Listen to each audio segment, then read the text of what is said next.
Hello all, welcome to Kerala stock market guide. അപ്പോൾ ഇന്ന് നമ്മൾ ഈ ഒരു വീഡിയോ ചെയ്യുന്നത് ഒരു പ്രീ മാർക്കറ്റ് റിപ്പോർട്ടും ആൻഡ് ഇന്ന് നമ്മൾ ശ്രദ്ധിക്കേണ്ട ന്യൂസ് ബേസ്ഡ് സ്റ്റോക്സ് ഏതൊക്കെയാണെന്ന് ഡിസ്കസ് ചെയ്യാൻ വേണ്ടിയിട്ടാണ് ഈ വീഡിയോ റെക്കോർഡ് ചെയ്യുന്നത്. അപ്പോൾ ഇൻട്രാഡേ ലെവൽസ് ഒരുപാട് പേർക്ക് അറിയാൻ ആഗ്രഹമുണ്ട്. അപ്പോൾ നിഫ്റ്റിയിൽ ഞാൻ പതിവായിട്ട് ഇൻട്രാഡേ ലെവൽസ് വരയ്ക്കാറില്ല. സോ അപ്പോൾ ഇന്ന് നമുക്ക് നിഫ്റ്റിയുടെ ഇൻട്രാഡേ ലെവൽസ് ഞാൻ ശ്രദ്ധിക്കുന്ന റേഞ്ചസ് ഏതൊക്കെയാണെന്നുള്ള കാര്യം നമുക്ക് ഡിസ്കസ് ചെയ്യാം. ശേഷം നമുക്ക് സ്റ്റോക്സിലേക്ക് പോകാം. ഓക്കെ, അപ്പോൾ നിഫ്റ്റിയിൽ ഇന്ന് പ്രധാനപ്പെട്ട റേഞ്ചസ് ഞാൻ ശ്രദ്ധിക്കാൻ പോകുന്ന റേഞ്ചസ് എന്ന് പറഞ്ഞാൽ നമ്മൾ പ്രധാനപ്പെട്ട നിഫ്റ്റിയുടെ OI ചെക്ക് ചെയ്ത് കഴിഞ്ഞാൽ നമുക്ക് മനസ്സിലാവുന്ന കാര്യം 25,000 ആണ് നിഫ്റ്റിയിലെ ഒരു പ്രധാനപ്പെട്ട റെസിസ്റ്റൻസ് എന്ന് വരുന്നത്. അപ്പം ഈ ഒരു റേഞ്ച് എല്ലാം ബ്രേക്ക് ചെയ്ത് നിഫ്റ്റി അപ്സൈഡ് പോയാൽ പോലും നിഫ്റ്റി എവിടെയാണ് റെസിസ്റ്റൻസ് എടുക്കാൻ പോകുന്നത്? പ്രധാനപ്പെട്ട 25,000 ആൻഡ് നമുക്ക് ഇവിടെ 24,400, 24,566 ആൻഡ് 24,612 എന്നുള്ള റേഞ്ചിൽ സപ്പോർട്ടും ഉണ്ട്. സോ അപ്പോൾ ഈ ഒരു റേഞ്ചസ് എല്ലാം നമ്മൾ വളരെ കെയർഫുൾ ആയിട്ട് മാത്രമാണ് മാർക്കറ്റിനെ വീക്ഷിക്കേണ്ടത്. സോ നമ്മളിവിടെ ശ്രദ്ധിക്കുക. ആൻഡ് ഇന്നലത്തെ ഡേ ലോ എന്ന് പറയുന്നത് 24,600 റേഞ്ചാണ്, ഒരു 612 റേഞ്ചാണ്. അപ്പം നമ്മൾ ശ്രദ്ധിക്കേണ്ട കാര്യം എന്ന് പറഞ്ഞാൽ ഈ ഒരു ഡേ ലോ എന്ന് പറയുന്നത് മാർക്കറ്റിൽ എപ്പോഴും കഴിഞ്ഞ ദിവസത്തെ ഡേ ലോസ് മാർക്കറ്റിലെ സപ്പോർട്ടായിട്ട് ആക്ട് ചെയ്യാറുണ്ട്, അല്ലെങ്കിൽ അവിടെ ബയേഴ്സിൻ്റെ ഇൻട്രസ്റ്റ് വരാറുണ്ട്. സോ നമ്മൾ ശ്രദ്ധിക്കുക, ഈ 24,612 എന്നുള്ള റേഞ്ചിൽ നമുക്ക് മാർക്കറ്റ് ഹോൾഡ് ചെയ്യുന്നുണ്ട്, അല്ലെങ്കിൽ ഈ ഒരു വീണ്ടും ഈ ഒരു നല്ല ക്യാൻഡിൽസ്റ്റിക്സ് പാറ്റേൺസ് കണ്ടു കഴിഞ്ഞാൽ മേ ബി മാർക്കറ്റിൽ ഒരു അപ്സൈഡ് മൊമെൻറ്റം നമുക്ക് ചെറിയ രീതിയിലെങ്കിലും പ്രതീക്ഷിക്കാം. ആൻഡ് ആ ഒരു ഏതൊക്കെ വരെ പോകാൻ ചോദിച്ചാൽ 24,800, 24,860 ഈ ഒരു റേഞ്ചസിനുള്ളിൽ മാർക്കറ്റ് ട്രേഡ് ചെയ്യാൻ സാധ്യതയുണ്ട്. ബട്ട് ഈ ഒരു റേഞ്ചസ് കനത്ത സെല്ലിംഗ് പ്രഷറും നേരിടാൻ സാധ്യതയുണ്ട്. ഓക്കെ, അപ്പം മാർക്കറ്റിൽ ഇപ്പോഴും ഒരു എന്താ പറയുക, ഒരു ഉറപ്പ് വന്നിട്ടില്ല ബയേഴ്സിൻ്റെ കയ്യിലാണോ അല്ലെങ്കിൽ സെല്ലേഴ്സ് ആണോ നമ്മൾ ഇത് ഡോമിനേറ്റ് ചെയ്യുന്നതെന്നുള്ളൊരു കാര്യം ഇതുവരെ ഒരു ഉറപ്പൊന്നും കിട്ടിയിട്ടില്ല. സോ വളരെ കെയർഫുള്ളായിട്ട് മാത്രം ട്രേഡ് ചെയ്യുക. ആൻഡ് ഈ വരിക്കുന്ന ലൈൻസ് 24,950 ആൻഡ് 25,000 ഈ ഒരു റേഞ്ചസിലെല്ലാം മാർക്കറ്റ് റെസിസ്റ്റൻസ് എടുക്കാനോ അല്ലെങ്കിൽ സെല്ലിംഗ് പ്രഷർ ഉണ്ടാകാനോ സാധ്യതയുണ്ട്. ആൻഡ് നമുക്ക് സ്വിംഗ് ട്രേഡേഴ്സ് എന്ന നിലയിൽ നമുക്കൊരു എന്താ പറയുക, അല്ലെങ്കിൽ നമ്മുടെ ഒരു ചിന്ത എന്ന് പറഞ്ഞാൽ മാർക്കറ്റ് അപ്സൈഡ് പോകണമെന്നാണ്. ബട്ട് മാർക്കറ്റ് എപ്പോഴും അങ്ങനെയല്ലല്ലോ. രണ്ട് സൈഡും, രണ്ട് സെല്ലേഴ്സ് ആയാലും ബയേഴ്സ് ആയാലും കൺട്രോൾ എടുക്കാനുള്ള സാധ്യതയുണ്ട്. സോ അപ്പോൾ നമുക്ക് കോഷ്യസ് ആയിട്ട് മാത്രം ട്രേഡ് ചെയ്യാം. ആൻഡ് രണ്ട് റേഞ്ചസ് 24,560 എന്നുള്ള റേഞ്ചും ആൻഡ് 24,490 ഈ ഒരു റേഞ്ചസിലും മാർക്കറ്റ് നല്ലൊരു സ്ട്രെങ്ത് കാണിക്കാൻ സാധ്യതയുണ്ട്. സോ വലിയ സെല്ലിംഗ് പ്രഷർ ഇല്ല എങ്കിൽ മാർക്കറ്റ് ഈ ഒരു റേഞ്ചിൽ നിന്നൊക്കെ അപ്സൈഡ് പോയി മേ ബി ഒരു പൊസിഷൻ റീറ്റെയിൻ ചെയ്ത് ട്രേഡ് ചെയ്യാനുള്ള സാധ്യത നമുക്ക് മുന്നിൽ കണ്ട് മാത്രം നിൽക്കാം. ഓക്കെ, അപ്പം ബാക്കി ലെവൽസൊക്കെ നമുക്ക് ഗ്രൂപ്പിൽ ഡിസ്കസ് ചെയ്യാം. അടുത്തതെന്ന് പറഞ്ഞാൽ ബാങ്ക് നിഫ്റ്റിയാണ്. ബാങ്ക് നിഫ്റ്റിയിൽ നിങ്ങളോട് ശ്രദ്ധിക്കുക, ഇന്നലത്തെ ഒരു ട്രേഡിങ് ശ്രദ്ധിക്കുകയാണെങ്കിൽ 54,230 എന്നുള്ള റേഞ്ചിൽ മാർക്കറ്റിൽ നല്ല രീതിയിലുള്ള ബൈയിങ് പ്രഷർ കാണിച്ചിട്ടുണ്ട്. ഒരു തവണ മാർക്കറ്റ് ഈ റേഞ്ച് സപ്പോർട്ട് എടുത്തു, ബട്ട് ആൻഡ് മാർക്കറ്റ് അപ്സൈഡ് പോയി 54,680 എന്നുള്ള റേഞ്ച് എത്തിയപ്പോഴത്തേക്കും സെല്ലേഴ്സിൻ്റെ കൺട്രോളിലായി ആൻഡ് തിരിച്ചെത്തി. ബട്ട് നമ്മളിവിടെ പ്രതീക്ഷിച്ച പോലെ തന്നെ ഒരു സ്ട്രക്ചർ ബ്രേക്ക് ഇതൊന്നും താഴെ പോയിട്ടില്ല. മാർക്കറ്റ് ഈ ഒരു റേഞ്ചിൽ ഹോൾഡ് ചെയ്യുകയാണ്. 54,200 to 300 എന്നുള്ള റേഞ്ചിൽ മാർക്കറ്റ് സ്ട്രെങ്ത് കാണിക്കുകയാണ്.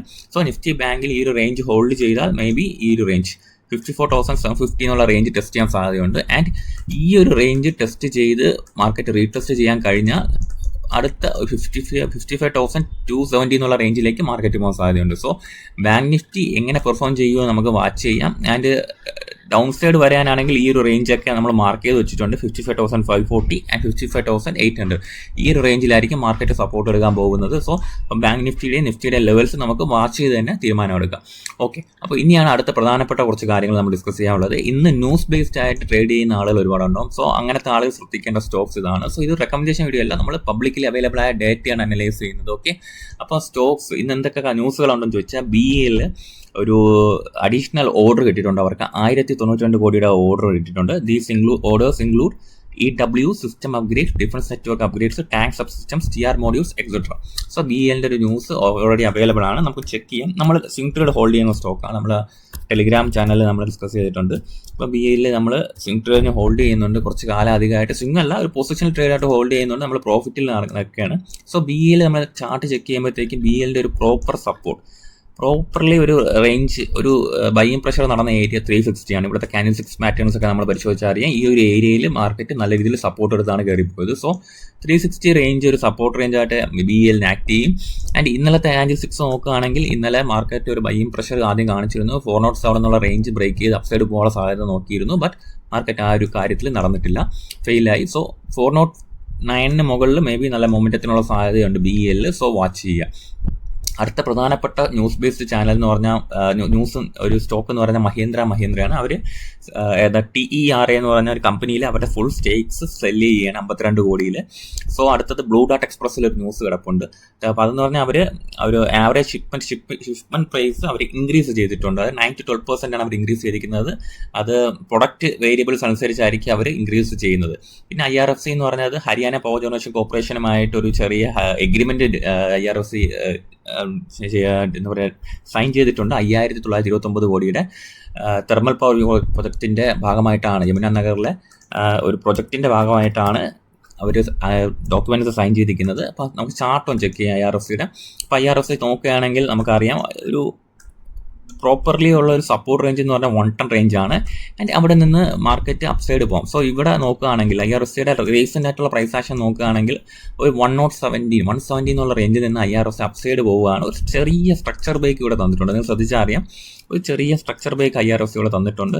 ആൻഡ് മാർക്കറ്റ് ഇപ്പോൾ നോക്കുന്നത് കഴിഞ്ഞ കുറച്ച് ദിവസമായിട്ട് ഡൗൺ സൈഡ് ആയിരുന്നു. സോ അതിൻ്റെ ഭാഗമായിട്ടാണ് ഈ ഒരു സെല്ലിംഗ് പ്രഷർ മാർക്കറ്റിൽ വന്നത് അല്ലേ.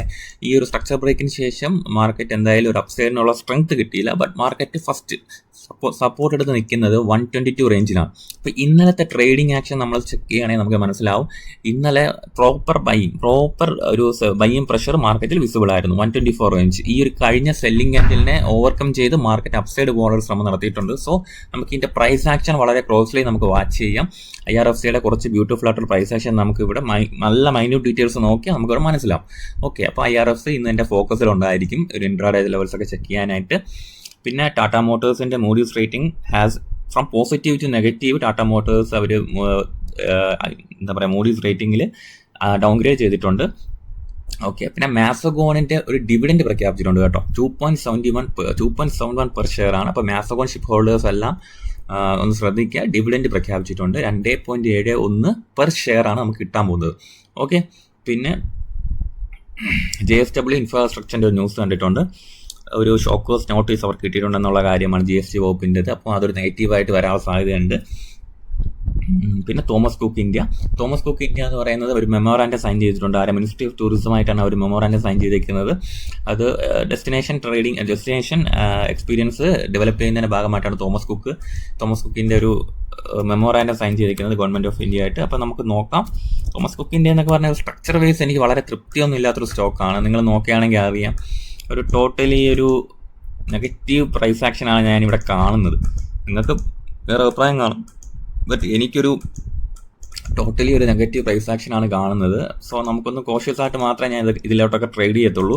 നമുക്ക് നോക്കാം എന്തായിരിക്കും എന്നുള്ള കാര്യം. ഇന്നലെയൊക്കെയാണെങ്കിൽ പ്രോപ്പർ സെല്ലിംഗ് ആണ് മാർക്കറ്റിൽ നടന്നത്. അപ്പം ഈ ഒരു റേഞ്ച് 148 റേഞ്ചിൽ മാർക്കറ്റിന് ഹോൾഡ് ചെയ്യാൻ കഴിയുമോ എന്ന് നോക്കാം.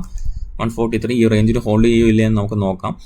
ആൻഡ് എനിക്ക് വളരെ ഇൻട്രസ്റ്റ് കുറവാണ് ഈ ഒരു സ്റ്റോക്കിൽ ട്രേഡ് എടുക്കാനായിട്ട്. അപ്പോൾ നമുക്ക് എന്തായാലും ഇത് ഇന്നത്തെ ട്രേഡിംഗ് ഡേയിൽ നമുക്ക് തീരുമാനം എടുക്കാം. ഓക്കെ, പിന്നെ ടാറ്റ സ്റ്റീലിൻ്റെ ഒരു ന്യൂസ് അവൈലബിൾ ആണ്.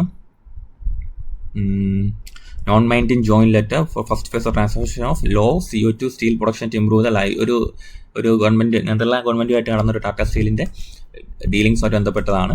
പിന്നെ ബോംബെ ഡൈയിങ്ങിൻ്റെ ഒരു ചീഫ് ഓപ്പറേറ്റിംഗ് ഓഫീസർ റിസൈൻ ചെയ്തിട്ടുണ്ട്. അതൊരു ബാഡ് ന്യൂസായിട്ട് വരാൻ സാധ്യതയുണ്ട്. ബട്ട് പുള്ളി ഒരു കമ്പനിയുമായിട്ട് ബന്ധപ്പെട്ട ഒരു കാര്യത്തിലല്ല പുള്ളി റിസൈൻ ചെയ്തിരിക്കുന്നത്. ഒരു critical and unavoidable personal family circumstances, കുടുംബപരമായിട്ട് എന്തോ പ്രശ്നങ്ങൾ കാരണമാണ് അദ്ദേഹം രാജിവെച്ചത് എന്നാണ് പറയുന്നത്. സോ കമ്പനിക്ക് വലിയ പ്രശ്നങ്ങൾ ഉണ്ടാവാൻ സാധ്യതയില്ല. പിന്നെ കോൺകോർഡ് എൻവിറോ സിസ്റ്റംസ്, ഇങ്ങനെ കുറച്ച് കമ്പനികൾ നമുക്ക് ന്യൂസിൽ വേസ്റ്റ് ഫോക്കസ് ചെയ്താൽ നമുക്ക് ഉണ്ട്. ഓക്കെ, കോൺകോർഡിൻ്റെ കാര്യമാണെങ്കിൽ അവരൊരു പാറ്റക് യൂട്ടിലിറ്റി എന്ന് പറഞ്ഞ കമ്പനിയുടെ 100% സ്റ്റേക്ക് അക്വയർ ചെയ്തിട്ടുണ്ട്. ഓക്കെ, അപ്പോൾ അതൊരു പോസിറ്റീവ് ന്യൂസാണ് കോൺകോർഡ് എൻവിറോയെ സംബന്ധിച്ച്. പിന്നെ ഇന്നലെ നടന്ന ബൾക്ക് ഡീൽസ് ഒന്ന് നോക്കാം. ബൾക്ക് ഡീൽസ് എന്ന് പറയുന്ന ഏതൊരു ഇൻഡസ്ട്രീസിൽ അമാൻസ ഹോൾഡിങ്സ് എന്ന കമ്പനി ഒരു ബൾക്ക് ഡീൽ പ്രകാരം 12.8 ലാക്ക് ഷെയർ വാങ്ങിയിട്ടുണ്ട്. ഓക്കെ, പിന്നെ ഭാരത് ഫോർജിൽ മോട്ടിലാൽ ഒസ്വാൾ ഫണ്ട് 31 ലക്ഷത്തിലധികം ഷെയറുകൾ വാങ്ങിയിട്ടുണ്ട്. പിന്നെ സമാൻ ക്യാപിറ്റൽ ഇന്നലെ ബൈയിങ് പ്രഷർ ഒരുപാട് കാണിച്ച സ്റ്റോക്കാണ്, നമ്മൾ ഹോൾഡ് ചെയ്യുന്നുണ്ട്. പിന്നെ ICICI പ്രൊഡൻഷ്യൽ മ്യൂച്വൽ ഫണ്ട് വാങ്ങിയിട്ടുണ്ട്. ഓക്കെ, പിന്നെ ഹീറോ മോട്ടോ കോപ്പിൽ BNB Paribas financial market 19.52 lakhs shares വാങ്ങിയിട്ടുണ്ട്. അപ്പോൾ ഇതേപോലത്തെ ബൾക്ക് ഡീൽസ് ഇന്നലെ ഒരുപാട് നടന്നിട്ടുണ്ട്. അപ്പോൾ നമുക്ക് ഈ സ്റ്റോക്സിലും ഫോക്കസ് ചെയ്യാവുന്നതാണ്.